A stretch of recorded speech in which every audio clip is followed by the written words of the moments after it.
Hello, my name is Tom Bailey, and I teach English 9, Honors English 9, English 10, Honors English 10, Communications, and TV radio broadcast at Northside High School this year. Or at least I'm attempting to teach all of those classes. But this COVID stuff is getting to be a little overwhelming and grinding. Nonetheless, I'd like to introduce you to myself. On my welcome page, I have an overview of who I am and what I'm about. But I've been teaching now for 15 years, and I'm originally from Grand Rapids, Michigan. I graduated from Grand Rapids Community College right after high school, Forest Hills Northern High School. Then I went on to Western Michigan University and got my undergraduate degree in secondary education, English major, and a history minor. And then I have a master's degree from Walden University in K 12 administration and leadership. So in either case, there's an awful lot about me that I'd like to introduce. First and foremost is I have this huge YouTube channel that has all these different musical projects, grammar videos, how-to videos, tutorials, and stuff. I've got several subscribers. If you're watching this video right now, it's because you are on my YouTube channel, and if you want to subscribe, it's T9 Bailey. You just search for T9 Bailey in the search bar, and you will find my profile. One of the other things that I like to do is I love to cook. I worked for 3 years professionally in the restaurant industry and learned an awful lot during those times. And as you can see with one of my blogs known as the Hopeless Epicure, I do an awful lot of cooking and grilling and growing of crops and things like that. So you can see that there's a preview here on St. Louis style ribs and how to make a brisket. Obviously, I like to do a lot of canning, so I've been making pasta sauce, salsa, and pickled peppers and the like throughout the course of the season. The other thing that I think is an important event that happened in my life is I happened to win a Lilly grant, and me and my fiance, and now my wife, Mrs. Madeline Bailey, we got to go to Europe for an entire month, and we went to London, which was the setting of King Lear, and we actually saw Midsummer Night's Dream there. We got to go to Scotland, which was the setting of Macbeth, and then we flew to Paris, which is the setting for All's Well That Ends Well, and then we also took a trip to Italy for Rome, obviously Julius Caesar, which I've taught that so many times is crazy. We visited Venice and Verona, Venice being the setting of Othello and Verona being the setting of the Two Gentlemen of Verona. Who saw that coming? But also everyone's favorite play to hate on, or if they really like it, Romeo and Juliet.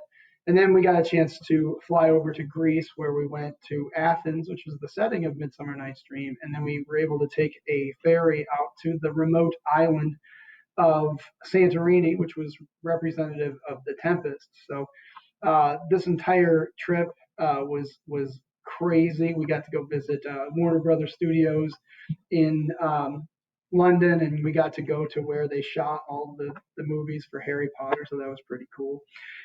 We got to go to Edinburgh and see what that was like and all the literary influences that were there.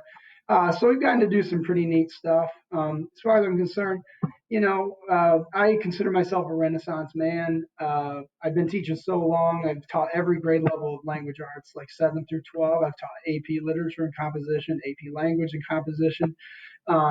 I work out a lot and do a lot of weightlifting right now. I served as an assistant coach for volleyball. I've coached football and basketball in the past. I'm going to try out teaching the speech team this coming winter.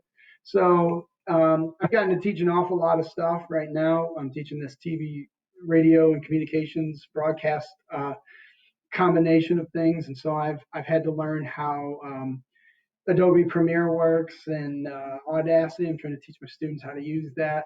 I've learned how cameras work. I've had to, like make a wish list of all the things that we could purchase for our program, and had to learn how things work. HDMI capture cards, all kinds of crazy stuff.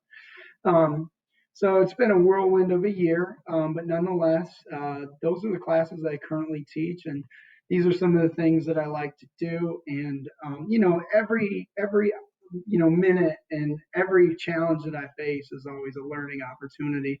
So especially this year with TV radio broadcasts, I'm trying to learn software I've never touched before, and then I'm going to be passing that information on to students. And that's the same thing with the hardware too. I'm learning how these things work, and I've had some very good help from some people downtown that have really helped me out. Nonetheless, that's an overview of who I am and the classes that I teach. Once again, I teach English 9, Honors English 9, English 10, Honors English 10, and then TV, radio, broadcast, both virtually and blended as of right now. So it's been probably the roughest beginning of a school year that I've ever had. And it's exceptionally frustrating because there are things that are just beyond our control. But at the same time, I think that the underlying lesson is that students need relationships with teachers, and that I think is the thing that I have been missing and has put roadblocks in the way of students learning and also my ability to connect with them. But in either case, now that we've gotten a chance to wade into the water a little bit, we're able to start walking and swimming, and we'll get this figured out before too long. Hopefully, this is a temporary situation, and that hopefully by the spring or early next school year, we'll be back to some semblance of normalcy.